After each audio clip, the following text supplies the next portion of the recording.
Mes premiers J'aime lire présente un roman écrit par Hubert Ben Kemoun et raconté par Maxime Daboville. La bonne idée de Billy. Si tu écoutes cette histoire en lisant ton magazine, tourne la page quand tu entends. Chapitre 1.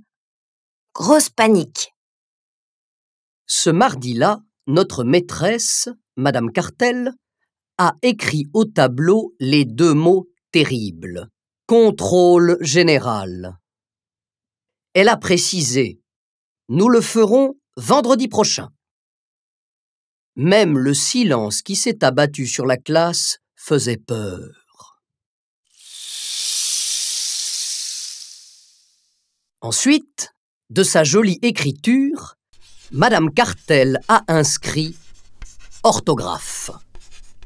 Et elle a ajouté « N'oubliez pas de réviser tous les mots que nous avons appris ». Un souffle de panique a parcouru nos tables. Puis, comme si cela ne suffisait pas, elle a écrit « mathématiques ». Il y aura de petites opérations et des classements de nombres de 0 à 100. Elle nous annonçait ça, l'air tranquille, comme si elle nous promettait une chouette visite au zoo ou un super cadeau pour la classe. Alors que nous, à chaque mot qu'elle prononçait, nous nous tassions un peu plus sur nos chaises. Pour moi, à partir de 60, les nombres ressemblaient à des monstres terribles. Les mots en O, A-U, et en O, E-A-U, étaient une torture inventée pour gâcher ma vie d'élève, une torture immense. Au fait, immense, ça s'écrit avec un M ou deux? Avec un C ou un S? Tous ces mots qui doublaient leurs consonnes, qui jouaient à prendre parfois des M, parfois des N, étaient mes ennemis. Ennemis avec un ou deux N? Je ne pouvais même pas partager mes angoisses avec mon copain Tom. Il était malade depuis une semaine. S'il ne revenait pas à l'école d'ici vendredi, il avait une chance d'échapper à ce maudit contrôle. Ah, si j'avais pu être malade moi aussi. Tomber malade et échapper à l'école vendredi. Elle était là, la solution. Chapitre 2. Tomber malade. Je m'y suis mis dès la fin de ma journée de classe. Sur le chemin du retour, une petite pluie froide me mouillait le visage. J'ai retiré mon blouson et mon pull. Un bon rhume pouvait venir facilement si je l'aidais un peu. Arrivé à la maison, j'ai continué en ouvrant la fenêtre et en me promenant pieds nus sur le carrelage de la cuisine. Maman a crié « Billy, ferme immédiatement cette fenêtre. Tu veux qu'on attrape tous une bronchite? Et puis, va mettre des chaussettes. » Pendant le dîner, j'ai mangé comme un ogre et à toute vitesse. « Doucement, Billy, tu vas te rendre malade, » a dit papa. J'ai pensé que j'étais sur la bonne voie. En allant me coucher, j'étais barbouillé et persuadé que je resterais au lit dès le lendemain, mercredi.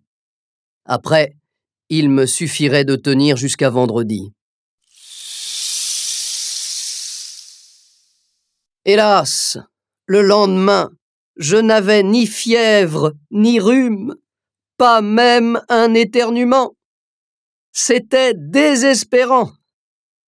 Le contrôle général approchait, mais pas la maladie.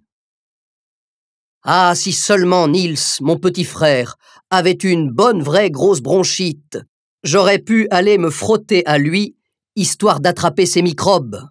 Mais il semblait en pleine forme. Il galopait joyeusement dans le couloir derrière sa voiture téléguidée. Le traître! On ne pouvait jamais compter sur lui quand on en avait besoin.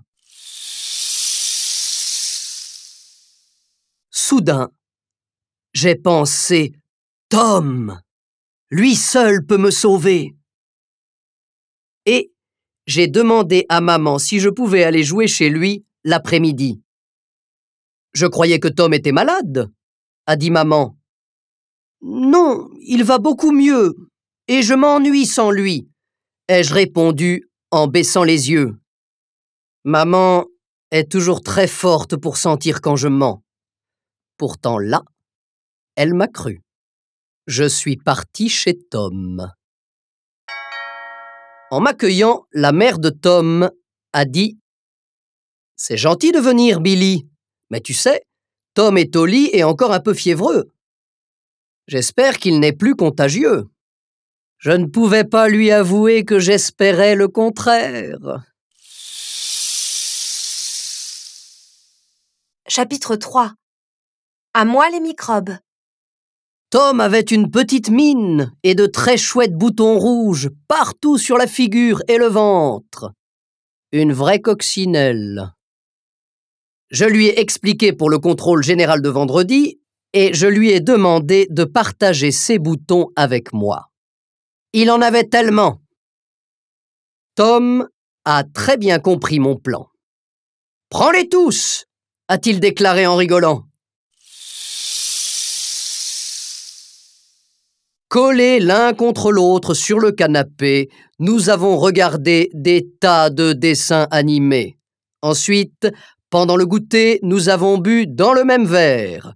Et pour que Tom me postillonne un maximum de microbes dans la figure, je lui ai fait répéter « Sur les plages à Pointe-à-Pitre, il y a plein de palmiers et de parasols. » « J'espère que ça va marcher », ai-je dit en remontant dans sa chambre.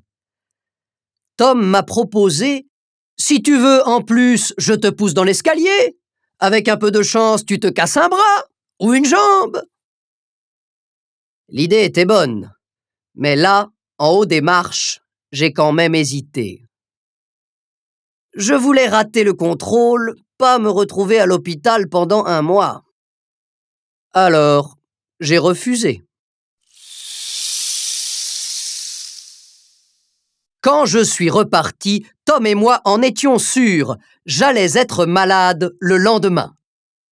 Hélas, en me réveillant le jeudi, j'étais en pleine forme.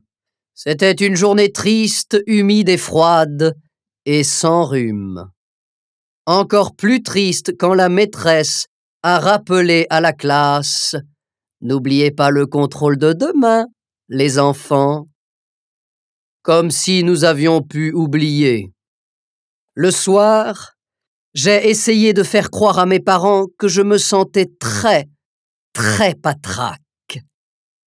J'ai inventé un mal de ventre avec grimace et air de chien battu. Ça n'a rien donné.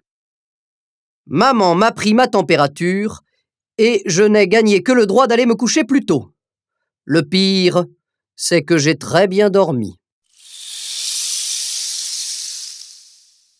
Ce vendredi-là, je suis donc arrivé à l'école, le cœur serré et en excellente santé. Et devant l'école, il y avait Tom. « Cochonnerie de médicaments », a-t-il dit tristement. « Je suis guéri depuis hier. Impossible de rester encore au lit.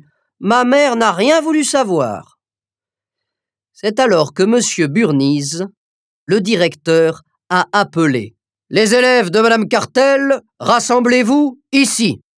Votre maîtresse est malade. Vous allez être répartis dans les autres classes. » J'allais crier de joie quand M. Burnies a ajouté « Vous aurez votre contrôle à son retour, lundi prochain. » J'ai senti la main de Tom sur mon épaule.